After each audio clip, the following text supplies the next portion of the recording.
pasaulio naujovės Lietuvą pasiekė gerokai vėluodamos. Taip nutiko ir su troleibusais, moderniausia naujųjų laikų viešojo keleivinio transporto priemonė. Keturatis vežimas savo išvaizdą nuo įprastinio daugiausiai tesiskyręs tuo, kad jį traukti buvo pažaboti ne arkliai, o elektra, Berlyno priemiestyje pasirodė 1882 metais.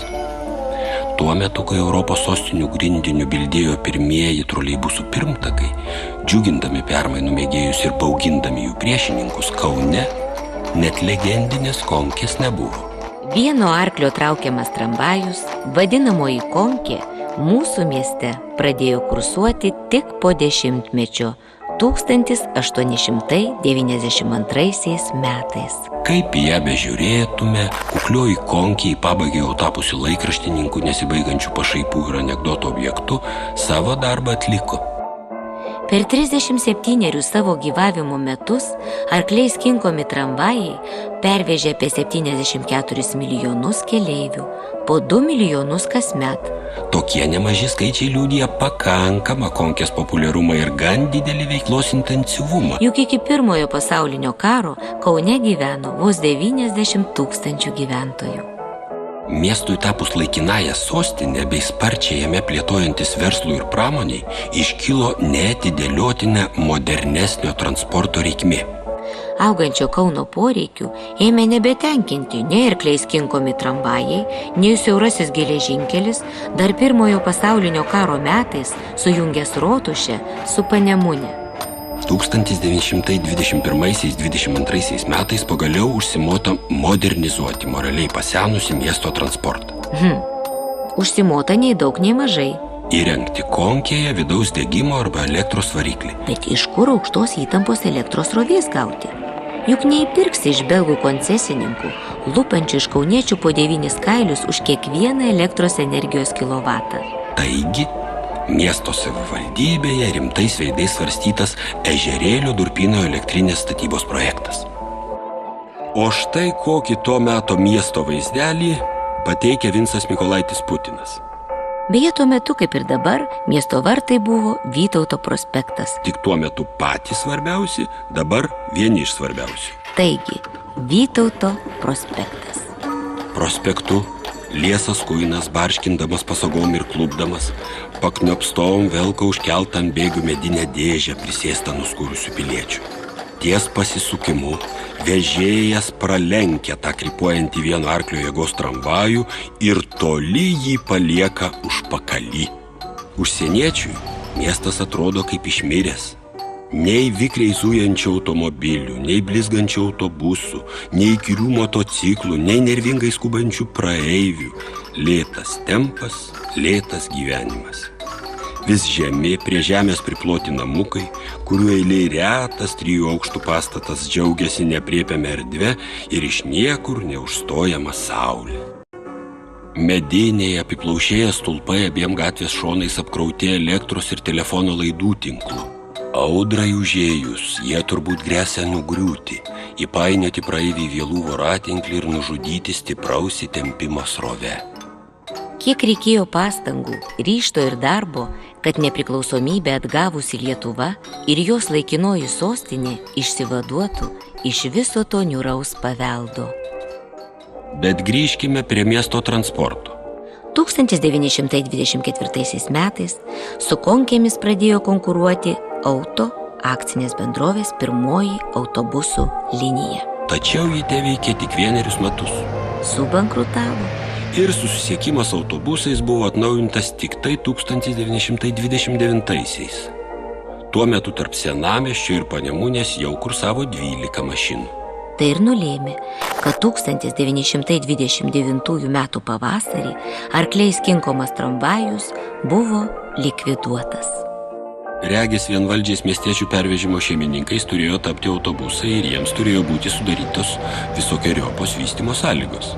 Deja, susisiekimas mūsų laikinojoj sostiniai nėra normalus. Baigiantis 1929 metams konstatavo Lietuvos inžinierių ir architektų sąjungos leidinys Technika ir ūkis. Dar svarstomas klausimas, kas geriau, ar autobusai ar tramvajus. autorius pasisako už tramvajų. Autobusams būtinai reikalingas gatvių asfaltavimas. Tai milžiniškos išlaidos, kurios vėliau neštų pelną tik autobusų savininkams. Tuo tarpu tramvajaus įvedimo reikalą paremė ir ekonomiški išskaičiavimai. Jo patogumas Kaunui jau kelis sykius buvo tikrinamas įvairių specialistų. Autobusai, būdami privačiose rankose, juk nevažinės mažesnio judėjimo gatvėse. Tramvajaus kaip stambaus centralizuoto ūkio priežiūra visada būtų kompetentingose rankose. Jis galėtų aptarnauti ir gatves, kur mažesnis judėjimas. Kitos tramvajaus pirmenybės – ilgesnis amžius, didesnis talpumas, pigesnis eksploatavimas. Šios ir kitos to metų mūsų šviesuolių idėjos nebuvo įgyvendintos dėl daugelio priežasčių ir toli gražu ne vien dėl sunkių atkuriamos Lietuvos ekonomikos sąlygų. Keletas 20-ojo amžiaus Kauno transporto istorijos faktų. 1931 metų vasarą pradėjo veikti Žaliakalnio funikulierius. O 35-ųjų gruodį Aleksoto funikulierius. Liko neįgyvendinti dar 2 keltų projektai. Iš Ožiškienės gatvės į Mackevičiaus Ir iš Donelaičio gatvės į Radastų. Labai gaila. Turėtume ne 2, o 4 keltus. Kauniečiams būtų didžiulis palengvinimas. Turistams prašmatni atrakcija. Tokios neturi joks kitas Lietuvos miestas. Nors 1935 metais nustojo puškavęs ir dešinėje Nemuno krantą suodžiais teršęs siaurukas, tačiau žydra svajonė, ekonomiškesnis ir ekologiškesnis elektravaromas transportas, tramvajai ir troleibusai, buvo atidėta palankesniems laikams, kai sustiprės ir nuo išorės priešų atsigaus jauna mūsų valstybė. Deja, tokie laikai atėjo tik po Antrojo pasaulinio karo. Nors lietuvių tauta dar kartą neteko nepriklausomybės, tačiau puoselėjo savo kraštą lygiai taip pat nuoširdžiai kaip ir visų kitų okupacijų metais. 1965-aisiais Kaune į pirmąjį reisą išriedėjo ūsuotosios mašinos. Taip kartais yra vadinami troleibusai. O štai 2005-aisiais, atšventus šios transporto rūšies gyvavimo Kaune 40-metį, mums rūpi tai, kas pagrįstai vadinama lietuviškųjų troleibusų istorija. Pirmieji reisai. Klaipėdoje dar 1904 metais kursavo elektrinis tramvajus. Daug vėliau, 60-ojo dešimtmečio antrojoje pusėje, ambicingesni kauniečiai su pavydu žvalgėsi į Vilnių, kur pirmieji troleibusai buvo pradėti eksploatuoti 1956 metais. Turėjo prabėgti regis amžinybė, o iš tikrųjų tik tai 8 metai, kai 1963-aisiais Kauno miesto vykdomasis komitetas nusprendė pradėti troleibusų depo ir pirmosios kontaktinės linijos statybą. 1964 metų Liepos 15 dieną Kauno miesto vykdomasis komitetas Ryšium su vykdomais troleibusų bazės ir linijų statybos darbais ir sutinkamai su Vyriausiosios gazifikacijos ir komunalinių ūkio valdybos 1963 metų vasario 9 dienos raštu numeris 8369 nusprendžia. Nuo 1964 metų Liepos mėnesio 15 dienos organizuoti Kauno miesto vietinio ūkio valdybos troleibusų direkciją, pavedant jai vykdyti troleibusų bazės statybos ir tinklų tiesimo užsakovo funkcijas, vadovauti darbams, eksploatuoti tinklus ir įrengimus. Direktoriumi paskiriamas Algirdas Zagurskis, Vyriausiųjų inžinieriumi Česlovas Norkus. Dideli rūpesčiai ir labai atsakingi darbai užgriuvo jaunų specialistų pečius. Per trumpą laiką reikėjo Iš Ropų į Šančius nutiesti 110 kV aukštos įtampos elektros liniją, nutiesti 50 km bendro ilgio įvairių kabelių, nutiesti 20 km kontaktinės linijos, pastatyti 500 gelžbetoninių ir metalinių atramų, įrengti pastotės, įrengti transformatorinę, rekonstruoti pagrindinių gatvių, kuriomis riedės troleibusai, apšvietimo ir ryšių tinklus. Darbo, kaip sakoma, laukė marios, o naujoji įmonė dar net nuo savos pastogės neturėjo. Vieta jau buvo paskirta – Šančiuose prie Panemunės tilto. Tačiau joje statybininkai dar tik pradėjo ruošti aikštelę būsimajam troleibusų depui. Nepaslaptis, kad vadinamoji planinė tarybinė ekonomika iš tikrųjų buvo šturmo ekonomika. Neįprasti darbai vyko sunkiai ir lėtai. Alino įvairūs tarpžinybiniai nesklandumai, begaliniai derinimai, medžiagų stoka, prasta jų kokybė. Tačiau pagal griežčiausius vadinamojo Lietuvos TSR liaudės ūkio išvystymo plano reikalavimus, pirmieji troleibusai Kaune trūks plyš turėjo pradėti kursuoti 1965 metų pabaigoje. Aukštesniai valdžiai vietinė valdžia prieštarauti nedrįso. Mat pagal nepajudinamą to meto sovietinės gyvensenos madą, kiekvienas kiek nors reikšmingesnis pasiekimas privalėjo būti ideologizuotas. Neišdegė. Darbų daug, o laiko maža. 1965 metų rudenį susirūpinusiai įspėjo statybininkus Kauno Tiesa. Daug kas jau padaryta, tačiau dar nemažai liko. Rašė Juozas Klimašauskas. Beveik kas savaitę pasirodydavo vienokio ar kitokio pobūdžio jo rašiniai. Primindavę, Jog reikia baigti visus kabelių suklojimo ir kitus požeminius darbus, kol neprasidėjo šalčiai. žurnalistas priekaištavo, kad generalinis statybos rangovas, statybos valdyba numeris 9, neparuošė kitoms organizacijoms darbų fronto, kad pastarosios nevykdo savo įsipareigojimų. Spalio pradžioje pastatė tik tai 3 darbininkai. Kiti 9-osios valdybos vyrai buvo perkelti į baigiamus objektus, kurie turi būti atiduoti eksploatavimui 3-ame ketvirtyje. To meto statybų planiškumą, o iš tikrųjų nemenką sumaištį, puikiai iliustruoja statybininkų prisiminimai. Troleibuso apsisukimo aikštelė Panemunėje pagal grafikus turėjo būti paruošta dar vasaros vidury. Deja, darbai buvo atidėti iki rugsėjo, O dar vėliau iki spalio. neišvengta tiesiog anekdotiškų situacijų. Elektros tinklo rekonstravimo darbai buvo užbaigti. Beliko pastatyti valdymo spintas. Bet kaip jas pastatysi, jei nėra smulkmenos, Spinų spintoms užrakinti. o spynos kelių tiltų eksploatavimo tresto žinioje. Gitrestas tol negalės tų spinų duoti, kol neperims eksploatuoti apšvietimo tinklo. Dar vienas pavyzdėlis. Dabartinėme Juozapavičiaus prospekte reikėjo nugenėti medžių šakas. Tai padaryti privalėjo 9-oji statybos valdyba. Toji be apželdinimo tresto ne iš vietos. Trestas paskyrė savo žmonės, bet Bet apželdintojai pareikalavo autobokšto, kurio nebuvo. vėl laiko nuostoliai, Vėl tarpžinybiniai ginčai, darbų vykdytojų pykčiai. darbininkų nepasitenkinimas. Žiniasklaidos visada buvo paisoma. Įsivedęs rubriką Miestas laukia troleibusų, dažnomis dalykiškomis iš pirmo žvilgsnio vien specialistams įdomiomis publikacijomis, Kauno Tiesos laikraštis gerokai paspartino bendrą reikalą. Pagaliau, geležinkelio stotį ir Panemunę sujungė kontaktinė linija. Beliko tokią pat liniją sujungti miesto centrą ir senamiestį. Mieste žiojėjo neužkastos tranšėjos. Ant žemės rioksojo kontaktinio tinklo atramos, pro pastatyto, bet vis neįstiklinto depo langus švilpdavo vėjas. Spustelėjo ankstyvas šaltis. Teko pasitelkti į pagalbą galingus kompresorius, Milicijos mokyklos kursantus, Kauno aukštųjų mokyklų studentus. automokyklos klausytojus.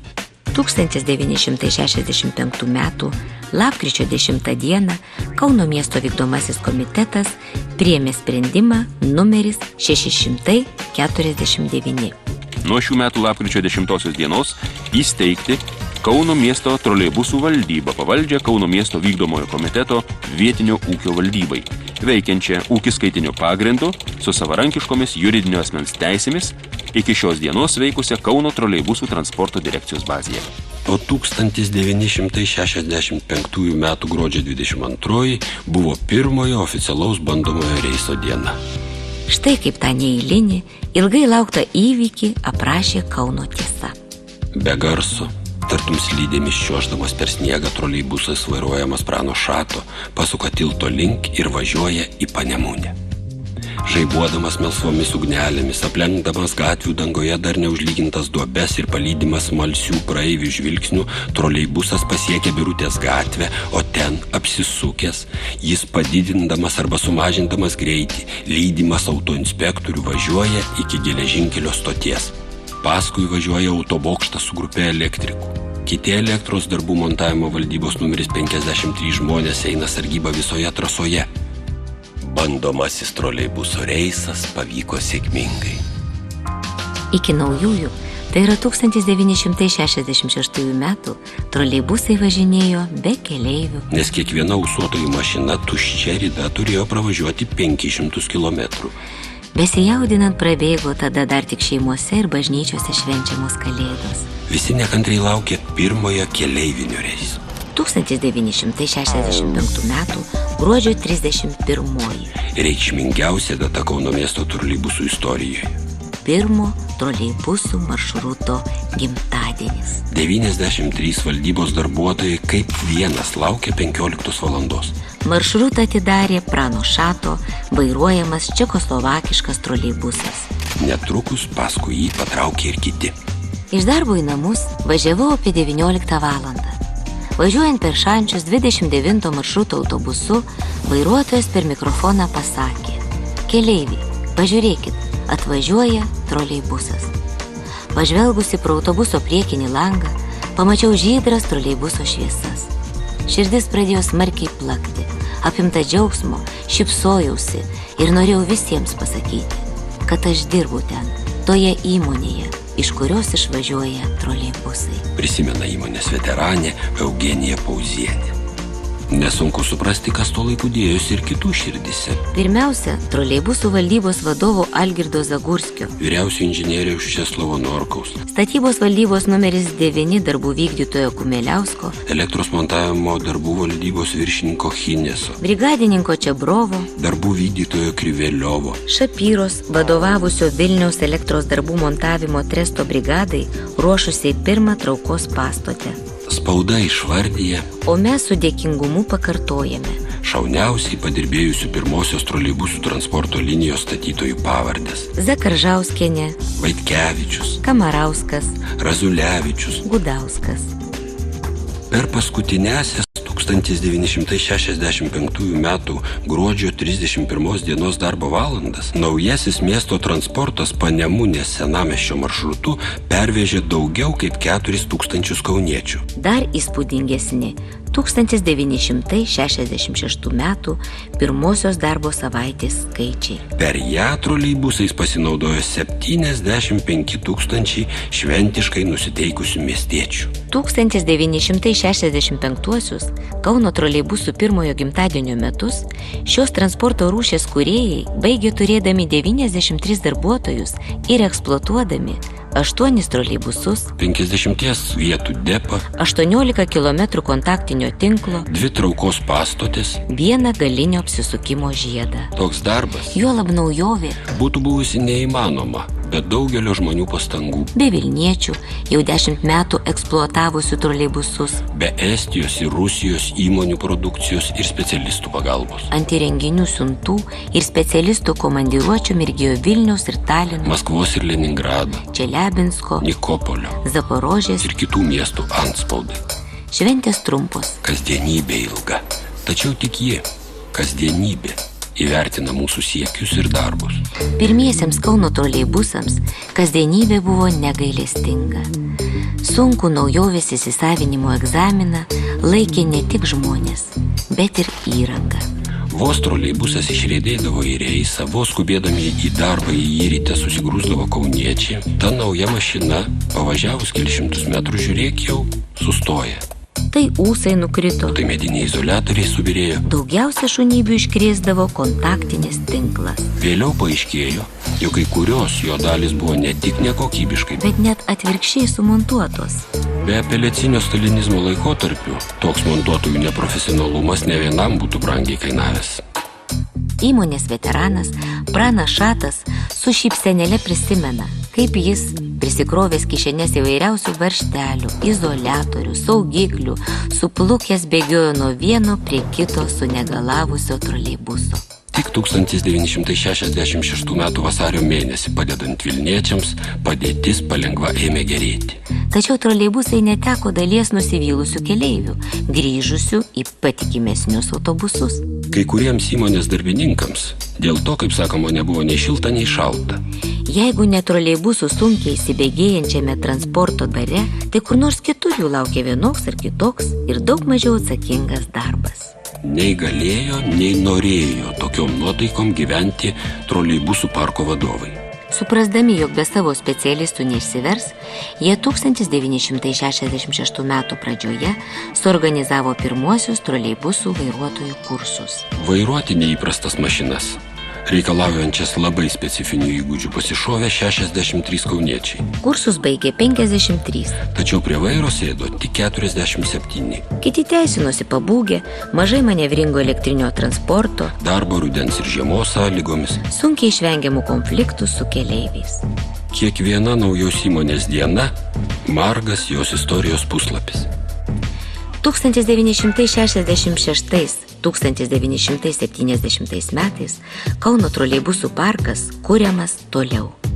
Baigtos arba iš naujo nutiestos kontaktinio tinklo linijos Šventos Gertrūdos, Valančiaus, Vilniaus, Tvirtovės alėjos, Vlado Lašo, Tunelio, Kazimiero Baršausko, Draugystės, Tito Masiulio, Romo Kalantos gatvėmis, kai kuriais Savanorių ir Taikos prospektų kvartalais. Kauniečiai negalėjo atsidžiaugti naujais troleibusų maršrutais bei jų galimybėmis tiek žiemą, tiek vasarą. Ištrūkę iš karščio alsuojančių centro ir senamiesčio gatvių, jie po valandėlės kitos galėjo pliuškentis Kauno mariose, mėgautis Pažaislio pušynų vėsa. 1965 metais troleibusų linijos sujungė Panemunę ir Senamiestį. 67 rudenį Kauno pilį ir Aklųjų ir silpnaregių sąjungos kombinatą. 68-aisiais Draugystės gatvė ir Kauno pilį. Petrašiūnus ir Kauno pilį per Savanorių prospektą 70-ųjų gruodį. Per 5 metus 5 maršrutais 109 troleibusais pervežta 48 milijonai 480 tūkstančių keleivių. Šias paslaugas jiems teikė 617 parko darbuotojų. Kontaktinis tinklas pailgėjo iki 62 km. Stabilų elektros tiekimą užtikrino 4 traukos pastotės, įrengti 4 galinio apsisukimo žiedai, darbo sklandumą kontroliavo 4 dispečerinės. Bėgo laikas. Baigiantis 1980-iesiems, tai yra po 15 veiklos metų, miesto gatvėmis riedėjo 178 troleibusai. 9 maršrutais pervežta 74 milijonai 170 tūkstančių keleivių. Tilto gatvės klinikų, Geležinkelio stoties, Žiedo, Kaniūkų, Žiedo, Petrašiūnų klinikų ir kitais maršrutais. nuvažiuota 9 milijonai 840 tūkstančių kilometrų. Žymiai įsiplėtė parko techninė bazė. Ilgokai visus varginęs 50 vietų depas rekonstruotas į 125. Kontaktinis tinklas dabar jau siekia beveik 90 km. Jį maitino 8 traukos pastotės. Troleibusus valdė 5 galinio apsisukimo dispečerių punktai. Pastoviai augantį ūkį aptarnavo jau 939 darbuotojai. 1985 metus Kauno troleibusų parkas baigė turėdamas 1029 darbuotojus. Jų žinioje buvo daugiau kaip 103 km kontaktinio tinklo, 9 traukos pastotės 6 galiniai dispečerių punktai, ir žinoma tas pats 125 vietų depas 201 troleibusas, ir 11 skirtingų maršrutų. pervežta 89 milijonai 40 tūkstančių keleivių. Miesto gatvėmis nuvažiuota 11 milijonų 370 tūkstančių kilometrų. Prabėgo dar 5 metai. 1990 metų parko kasdienybių statistika. 13 maršrutų, 215 troleibusų. pervežta 102 milijonai kauniečių. Jų kelionių punktualumu, saugumu Elektrinio transporto patikimumu rūpinosi 934 troleibusų parko inžinerijos ir technikos darbuotojai, eksploatavusieji beveik 109 kilometrus kontaktinio tinklo, 9 traukos pastotės 6 dispečerių punktus, ir vis tą patį 125 vietų depą. ramiai ir užtikrintai. Išvengė didelių avarijų, troleibusai savo ratais prisuko 13 milijonų 10 tūkstančių kilometrų. 1995 metais Kaune kursavo 208 troleibusai, Pervežė 117 milijonų 720 tūkstančių keleivių. 14 troleibusų maršrutų sujungė miesto centrą su tolimiausiais Vilijampolis, Šilainių ir Kalniečių priemiesčiais. 125 ir 150 vietų depai gerokai palengvino ir pagerino 1197 darbuotojų darbo sąlygas. 2000-ieji Kauno troleibusų transporto istorijoje liko kaip stabtelėjimo metai. Prisidėjo vienas maršrutas, dabar jų buvo 15. Dviejose depuose tebe buvo 275 vietos. Tačiau 171 troleibusų pervežta vos 40 400 000 keleivių. Kitaip tariant, nepasiektas net 1970 metų lygis. Vietoj beveik 1200 darbuotojų liko 784.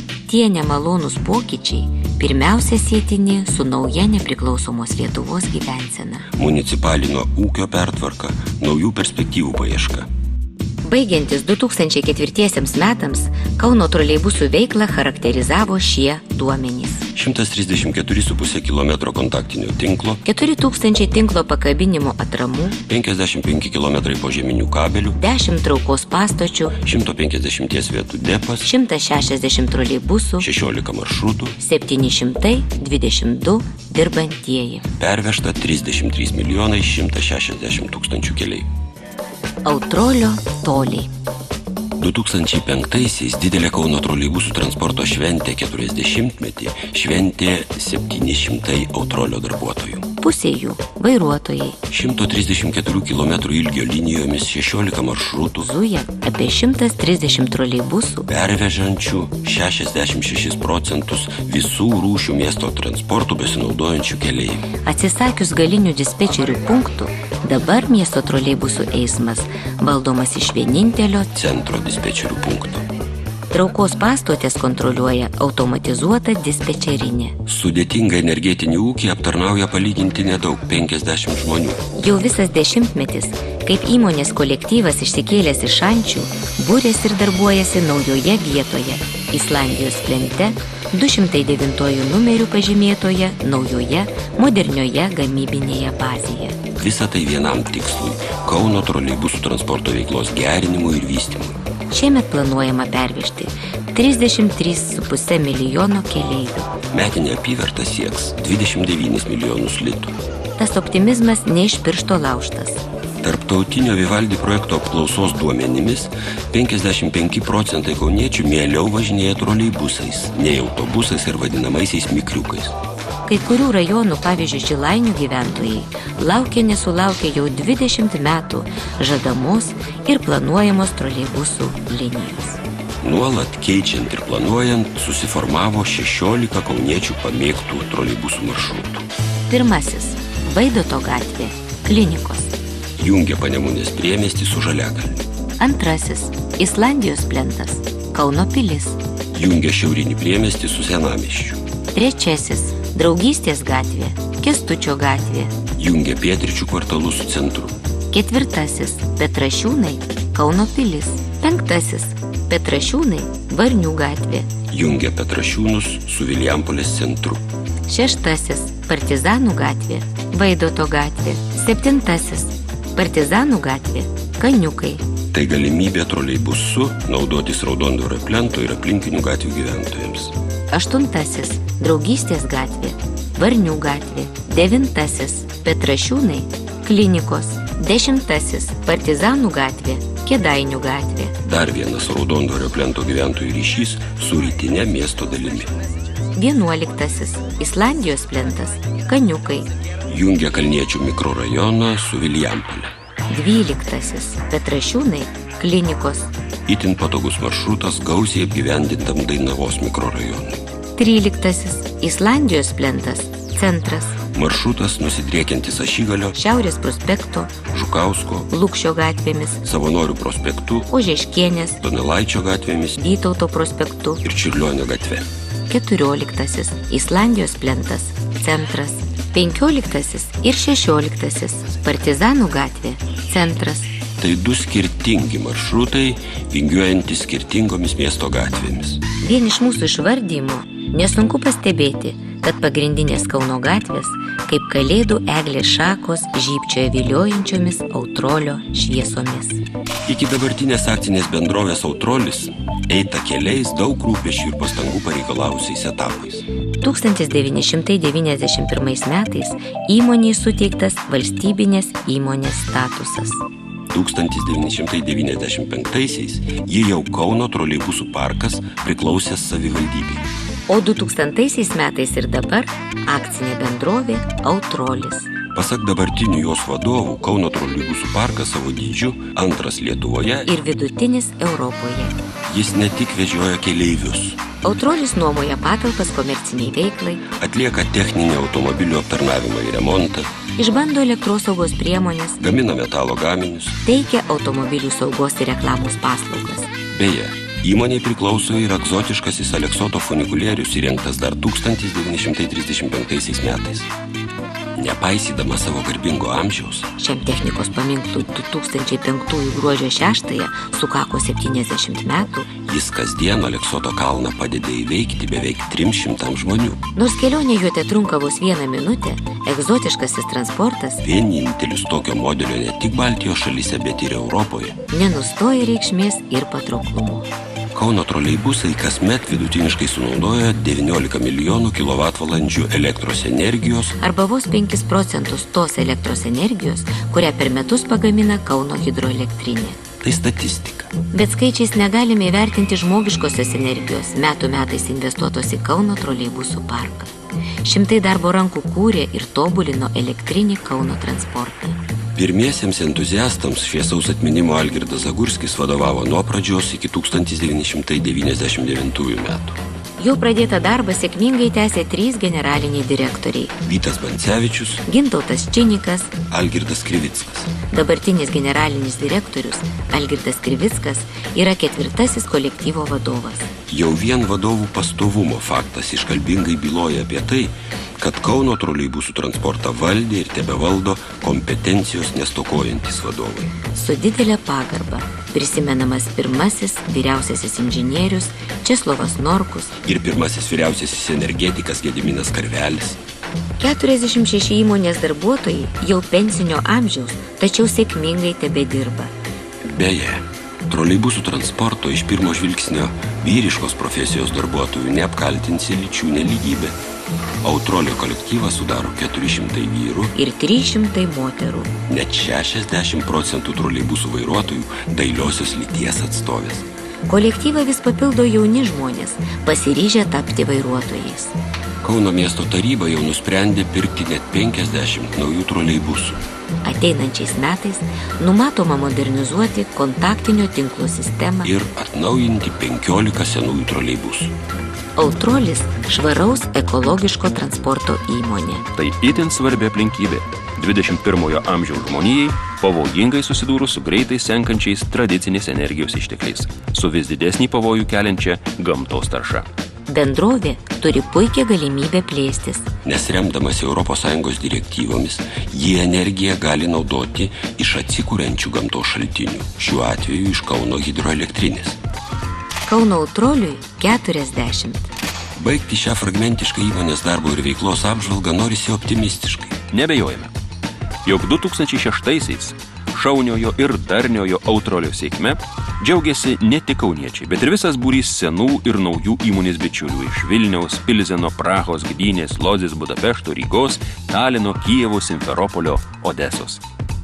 Jeigu miesto gatvės arterijos, Tai spalvom ir šviesom žvilgantis Autrolio troleibusai, kraujo kūneliai, žiemą vasarą, dieną naktį, gabenantis keleivius. 150 Autrolio troleibusų, Pati ekologiškiausia, pati patikimiausia, amžinai judraus amžinai veiklaus ir jauno Kauno transporto priemonė.